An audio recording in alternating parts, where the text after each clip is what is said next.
सरिता जी के दो बेटे होते हैं, युवराज और नितिन। बड़े बेटे युवराज की शादी तानिया नाम की एक अमीर लड़की से होती है और छोटे बेटे नितिन की शादी एक गरीब लड़की अवनी के साथ होती है। अवनी के गरीब होने की वजह से सरिता सबसे ज्यादा प्यार तानिया को ही करती है और अवनी का तिरस्कार करती रहती है। एक दिन जब अवनी सबके कपड़े इस्त्री कर रही होती है, तभी गलती से तानिया की एक महंगी साड़ी जल जाती है, जिसके बाद तानिया का गुस्सा सातवें आसमान पर चला जाता है। Oh no! अरे गरीब घनचक्कर औरत, ये तुमने क्या कर दिया? मेरी इतनी महंगी डिजाइनर साड़ी को बर्बाद करके रख दिया, जलाकर राख कर दिया। तुम्हें पता भी है इसकी कीमत कितनी है? खैर छोड़ो, तुम्हें बताकर भी तुम्हें समझ नहीं आएगा। और नहीं तो क्या, इस गरीब बेवकूफ ने तो मुश्किल से ही इतने पैसे देखे होंगे जीवन में। इसका बाप एक साधारण मोची जो ठहरा। मुझे माफ कर दीजिए जेठानी जी, मैंने जानबूझकर नहीं किया, वो तो गलती से हो गया। अरे चुप कर, अब बंद करो अपना ये सच्चाई की मूरत बनने का नाटक।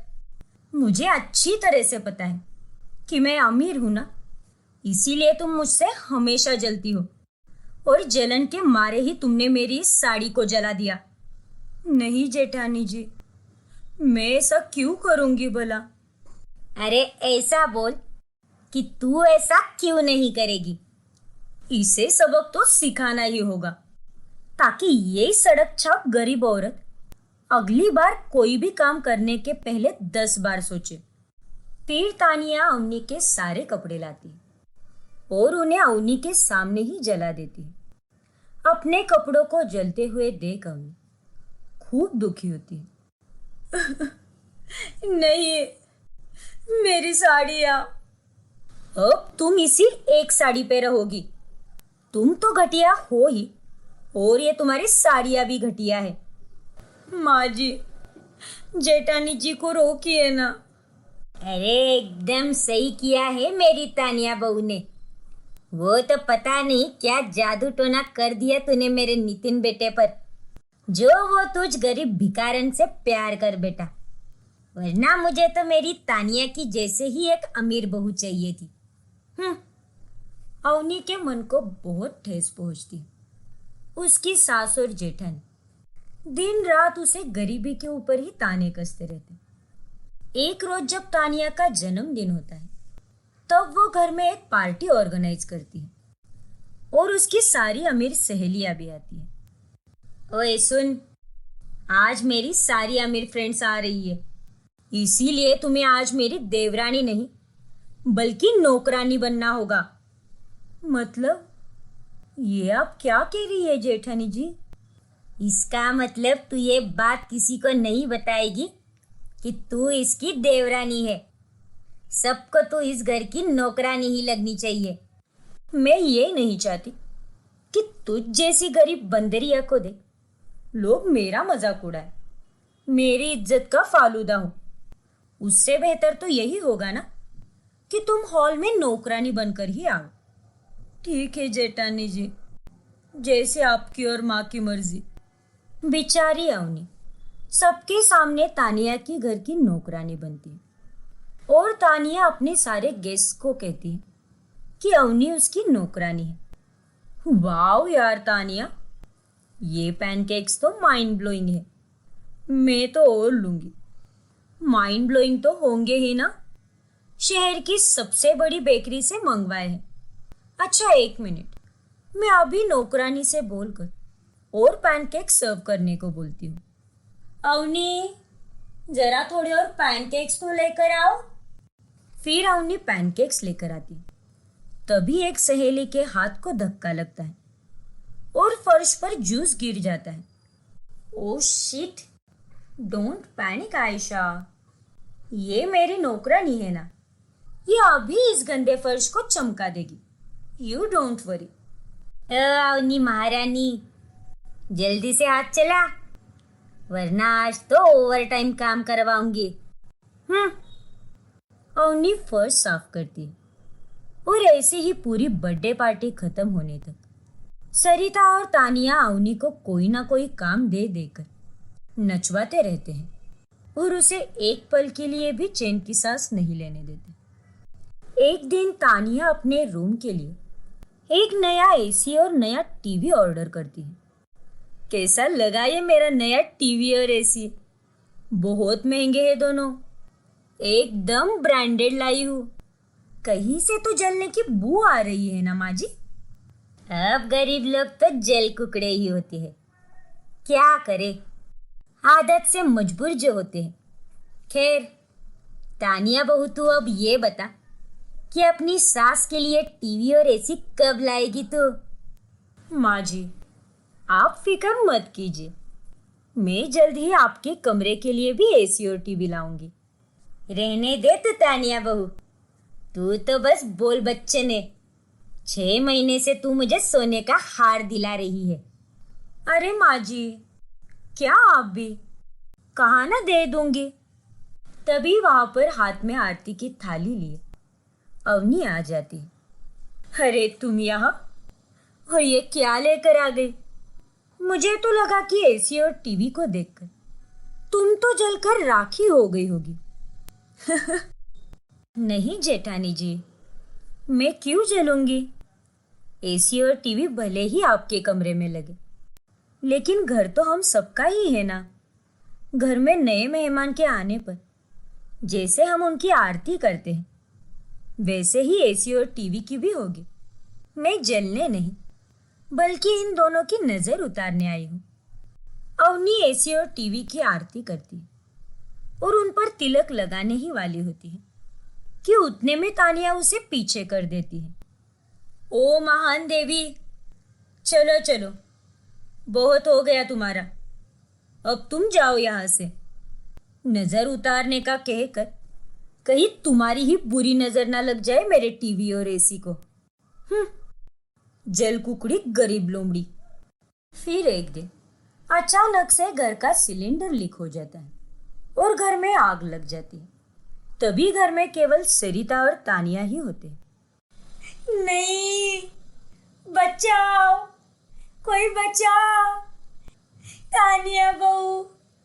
सरिता तानिया का नाम लेते हुए चिल्लाती रहती है, लेकिन तानिया अपनी जान बचाकर सास को खतरे में डालकर वहां से चली जाती है। तभी वहां पर अवनी आ जाती है। वो इतने तड़कती भड़कती तेज आग में कूदकर अपनी बेहोश सास को हॉस्पिटल ले जाती है और साथ ही अपने गहने बेचकर हॉस्पिटल का बिल भी भरती है। सरिता को जब होश आता है तब उसकी आंखें नम हो जाती हैं। उसे अपनी सारी गलतियों का खूब पछतावा होता है। मुझे माफ कर दे अवनी बहू, आज तूने अकेली ने मेरी जान बचाई। जिस अमीर बहू के मैं 24 घंटे गुणगान करती रहती थी, आज वही अपनी जान बचाकर मुझे खतरे में छोड़कर चली गई। लेकिन तूने मुझे बचाने के लिए अपनी जान खतरे में डाली और यहाँ अकेले हॉस्पिटल में ले आई। असल में अमीर तो तू है बहू, क्योंकि तू मन से अमीर है। मेरा खरा सिक्का तो तू है अवनी बहू, मुझे माफ कर दे माँ जी। और इस तरह अंत में सरिता अपनी गरीब बहू अवनी को स्वीकार कर लेती है और वो उस दिन के बाद उसके साथ बहुत ही अच्छे से पेश आती है और दोनों का रिश्ता सास बहू का नहीं बल्कि माँ बेटी की तरह हो जाता है। हे भगवान, फंस गई हूँ मैं इस घर में शादी करके।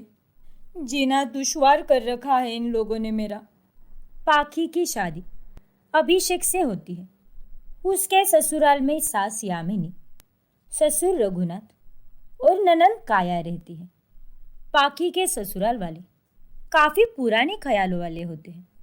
एक दिन, माँ जी आपके लिए गट्टे की सब्जी, काली मसूर की दाल, चावल, रायता और गर्मा गर्म फुलके बना के रख दिए हैं मैंने। अभी मैं पार्लर जा रही हूँ, परसों मेरा जन्मदिन जो है। क्या? अरे ट्रिपल के, तेरी ऐसी की तैसी। ट्रिपल के मतलब? उल्टा कलमुही करम जली। बहू, तुझे कुछ अक्ल वक्ल भी है या नहीं? अरे, हमारी घर की औरतें पार्लर वार्लर नहीं जाती, समझी ना तू? चुपचाप घूंघट में अपनी शक्ल छुपा कर रहती है। लेकिन माँ जी, मुझे आईब्रोज करनी है, पेडिक्योर और मैनिक्योर, वैक्सिंग, स्पा, सब कुछ करना है। पाखी, माँ ने तुमसे फारसी भाषा में नहीं कहा है। जो तुम्हें कुछ समझ ना आए, चुपचाप जाओ अंदर। और कैसा जन्मदिन, चुपचाप घर पर लड्डू बनाओ और खाओ। तुम ही बनाकर ठूसो उन लड्डू को, मुझे नहीं खाने वो लड्डू। तुम्हें देखकर तो ऐसा लगता है हर बार लड्डू खा खा के तुम्हारा मुंह भी लड्डू जैसा हो गया है। हाँ, पाखी हमेशा से ही मॉडर्न और बेबाक होती है, लेकिन उसके बाबा आदम के ज़माने के ससुराल में उसे अपने मर्जी का कुछ भी करने को नहीं मिल रहा था। उसके जन्मदिन पर भी वो लोग पाखी को उसके फ्रेंड्स को घर पर इनवाइट करने नहीं देते और ना ही उसे कहीं बाहर जाने देते हैं। एक दिन उसकी ननंद काया को एक बहुत ही बेहतरीन जॉब ऑफर मिलता है। तभी, माँ, पापा, मुझे एक बहुत ही बड़ी कंपनी से जॉब ऑफर हुई है। वाह काया, ये तो बहुत बड़ी खुशखबरी है। इस बात पर मुंह मीठा करना तो बनता है बॉस। रुको, मैंने सुबह गलती से खीर जला दी थी, उसी की बर्फी बनाकर लाती हूँ मैं अभी। कोई बर्फी नहीं बनेगी इस घर में। काया, तुम किसी जॉब वॉब पर नहीं जाओगी, समझी तुम?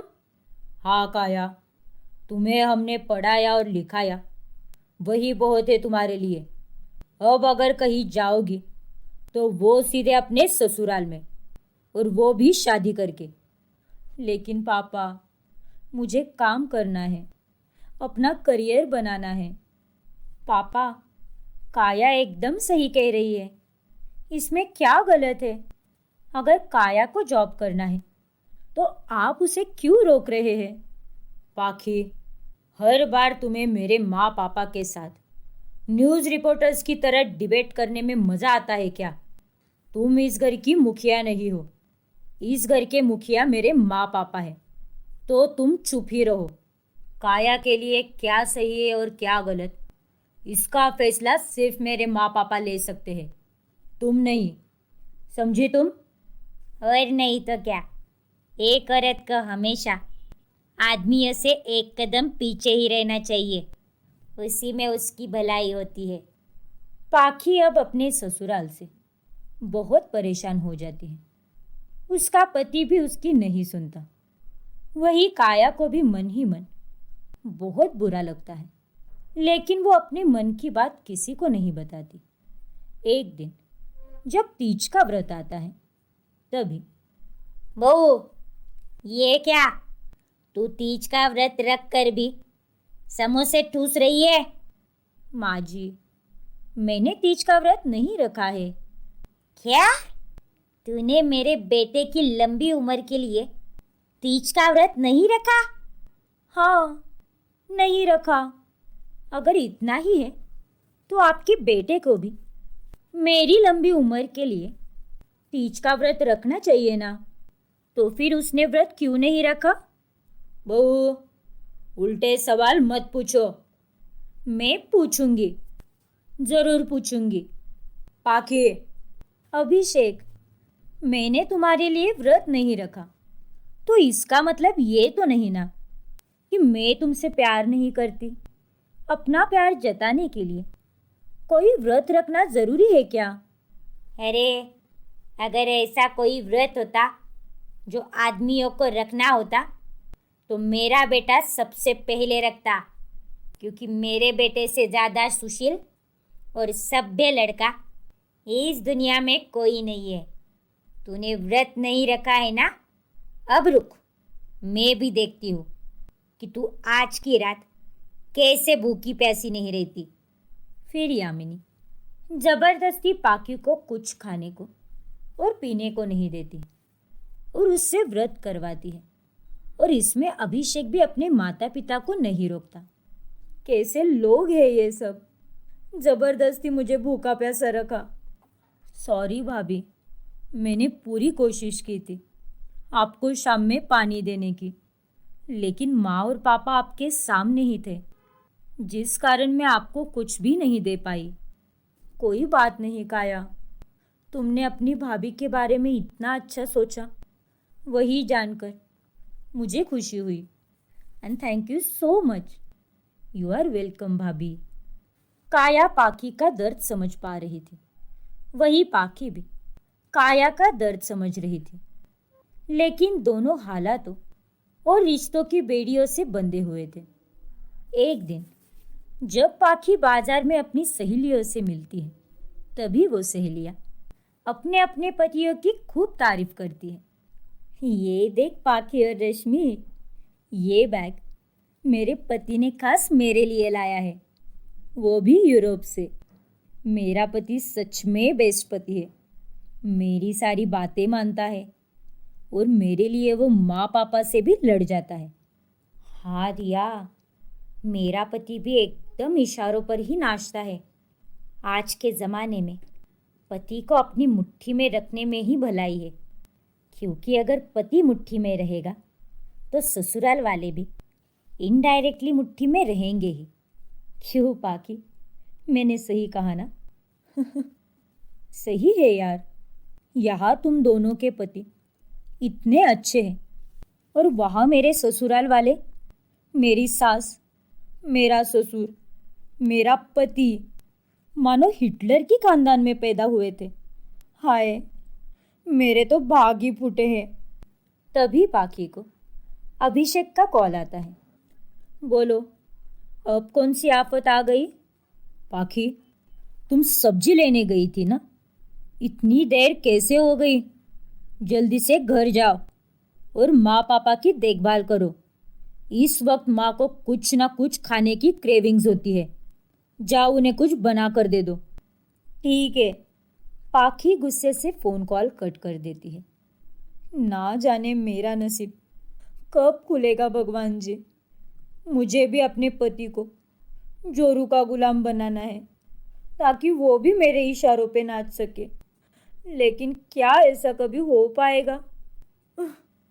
बेचारी पाखी, क्या आने वाले एपिसोड में उसकी इच्छा पूरी हो पाएगी? जानने के लिए हमारा अगला एपिसोड देखना ना भूलें। और अगर आपने हमारा चैनल अभी तक सब्सक्राइब नहीं किया है तो अभी सब्सक्राइब कीजिए और बेल आइकन दबाना ना भूलें।